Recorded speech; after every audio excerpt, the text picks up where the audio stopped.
నేనే బాధపడుతున్నాను, నీ బాధ ఎంతలే అనే అనే మైండ్ సెట్ వస్తుంది చూడండి. అది హ్యూమన్ రిలేషన్స్లో చాలా ప్రమాదకరమైనది. తండ్రి సైకిల్ తొక్కుని ఉంటాడు, కొడుకు ఆటో నడుపుకుంటాడు, అంతే. ఇంకా అంతకంటే డెవలప్ అవ్వరు. కానీ ఎప్పుడైతే ఆ విక్టిమ్ మెంటాలిటీ నుంచి బయటకు వస్తారో వాళ్ళు డెవలప్ అవుతారు. మీరు చూడండి ఎలాన్ మస్క్ విషయం చూడండి, ఆ ఎన్ని ఫెయిల్యూర్స్, ప్రతి ఫెయిల్యూర్లో కూడా సేమ్ అలాగే ఉంటాడు.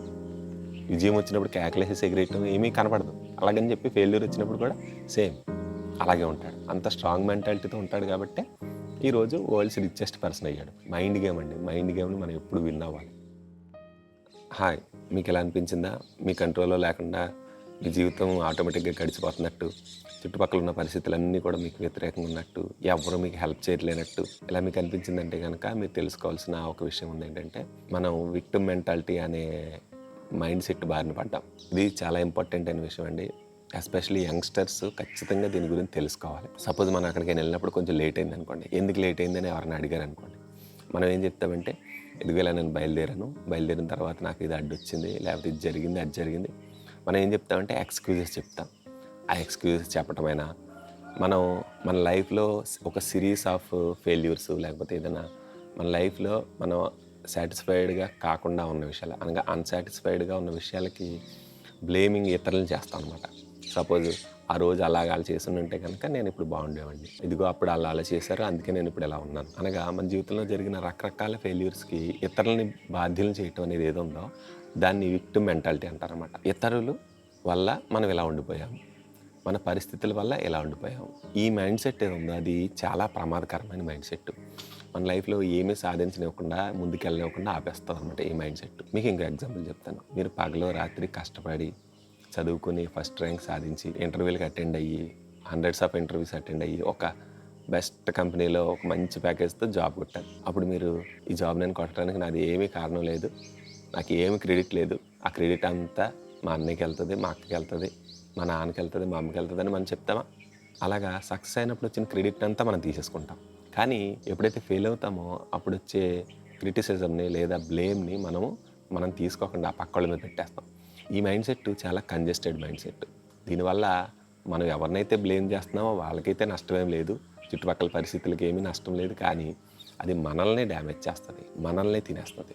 ఎలాగ చెప్తున్నాను వినండి. మనం ఇతరులని మన ఫెయిల్యూర్స్కి బాధితులుగా చేస్తూ వెళ్ళామనుకోండి, అక్కడ ఏం కనిపిస్తుంది అంటే వీక్ మెంటాలిటీ కనిపిస్తుంది అనమాట. మనం ఎప్పుడైతే మన ఫెయిల్యూర్స్కి మనం బాధ్యులము అని అనుకుంటామో, మనం చేసిన యాక్షన్స్కి ప్రతిఫలంగానే నేను ఈరోజు ఇలా ఉన్నాను, నేను ఆ రోజు అలా చేసుంటే కనుక ఈరోజు ఇలా ఉండేవాడిని, ఆ రోజు నేను అలా చేయలేకపోయాను కాబట్టి ఈరోజు ఇలా ఉన్నాను అని అలా ఉండి, అయితే అప్పుడు చేసిన మిస్టేక్స్ ఇంక మళ్ళీ ఇప్పుడు చేయను, ఇంకా ఆ మిస్టేక్స్ నుంచి నేను నేర్చుకుని ఇంకా బెటర్ పొజిషన్కి వెళ్తాను. ఇలాగా రెస్పాన్సిబిలిటీని తీసుకోవటం, టేక్ ఛార్జ్, మన లైఫ్ని మనమే బాధ్యత తీసుకుని ఆ రెస్పాన్సిబిలిటీని మనమే తీసుకుని దానికి తగినట్టుగా మనం మలుచుకుంటూ ఉన్నామంటే కనుక అది స్ట్రెంగ్త్ని చూపిస్తుంది అనమాట. అనగా స్ట్రాంగ్ మెంటాలిటీ అలా ఉంటుంది. వీక్ మెంటాలిటీ ఏంటంటే ఇలాగే దురదృష్టం నన్ను వెంటాడుతూ ఉంటుంది, నేను ఏం ట్రై చేసి నేను ఫెయిల్ అయిపోతున్నాను. ఎప్పుడైతే ఆ విక్టిమ్ మెంటాలిటీతో ఉంటామో అది అంతకంతకి సైకలాజికల్గా ఏం చేస్తుందంటే మనల్ని వీక్ చేసేస్తూ ఉంటుంది. ఎవరో మనకి సపోర్ట్ చేయట్లేనట్టుగాను, ఏది మాట్లాడినా సరే మనకు నెగిటివ్గా ఉంటుంది. ఈ నెగిటివిటీ అనేది మన లైఫ్ మీద చాలా ఇంపాక్ట్ చూపిస్తుంది అనమాట.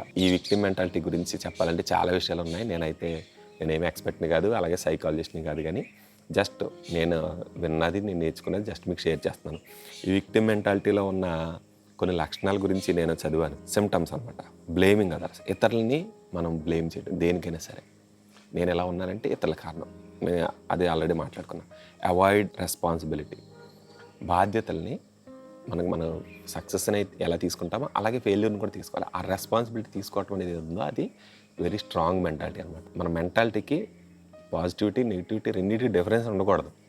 So avoids responsibility. Negative self talk, ఇది ఇక్కడ నుంచి నెగిటివిటీ స్టార్ట్ అవుతుంది అనమాట. విక్టిమ్ మెంటాలిటీ చూడండి, బ్లాక్ లైవ్స్ మ్యాటర్ అనేది ఏంటంటే విక్టిమైజ్ చేస్తుంది బ్లాక్ పీపుల్ని. యాక్చువల్గా ఉంది అంతకుముందు, రేసిజం అనేది అంతకుముందు ఉంది, కానీ అది ఏం చేసింది ఇప్పుడు మాది మైనారిటీ కమ్యూనిటీ, ఆ మైనారిటీ కమ్యూనిటీ వల్ల మమ్మల్ని అప్రెస్ చేస్తున్నారు అందరూ. ఈ టైప్ మైండ్ సెట్, ఎవరో మనల్ని అప్రెస్ చేస్తున్నారు అందుకే మేము పైకి వెళ్ళలేకపోతున్నాం అనే ఆ మైండ్ సెట్ అది మనకు మంచిది కాదు. ఎంతోమంది వెరీ రిమోట్ ఏరియాల నుంచి, వెరీ పూర్ బ్యాక్గ్రౌండ్ నుంచి రిక్షా తొక్కునేవాడు ఐఏఎస్ అవుతున్నాడని ఇలాగ ఎన్నో స్టోరీస్ మనం వింటూ ఉంటాం.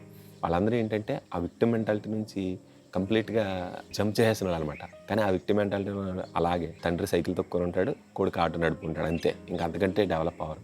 కానీ ఎప్పుడైతే ఆ విక్టిమ్ మెంటాలిటీ నుంచి బయటకు వస్తారో వాళ్ళు డెవలప్ అవుతారు.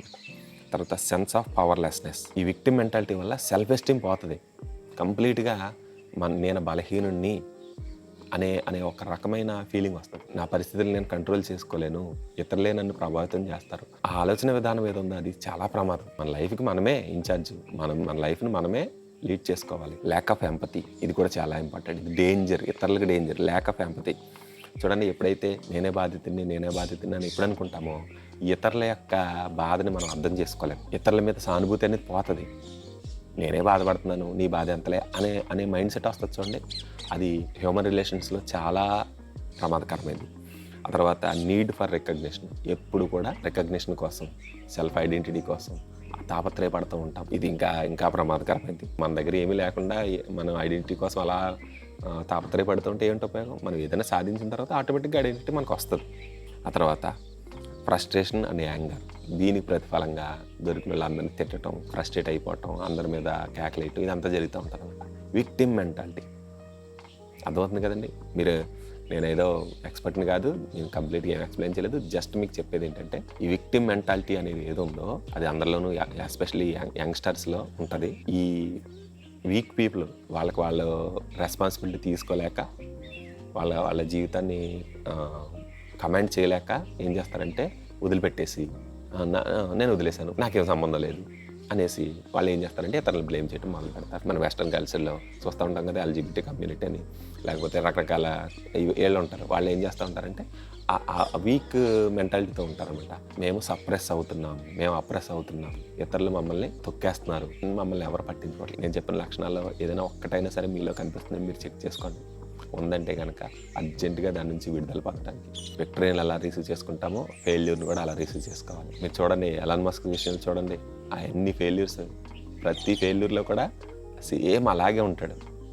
విజయం వచ్చినప్పుడు కేకలేసి ఎగిరేయటం ఏమీ కనపడదు, అలాగని చెప్పి ఫెయిల్యూర్ వచ్చినప్పుడు కూడా సేమ్ అలాగే ఉంటాడు. అంత స్ట్రాంగ్ మెంటాలిటీతో ఉంటాడు కాబట్టి ఈరోజు వరల్డ్స్ రిచెస్ట్ పర్సన్ అయ్యాడు. మైండ్ గేమ్ అండి, మైండ్ గేమ్ మనం ఎప్పుడు విన్ అవ్వాలి. Take charge, take your responsibility, take your life back.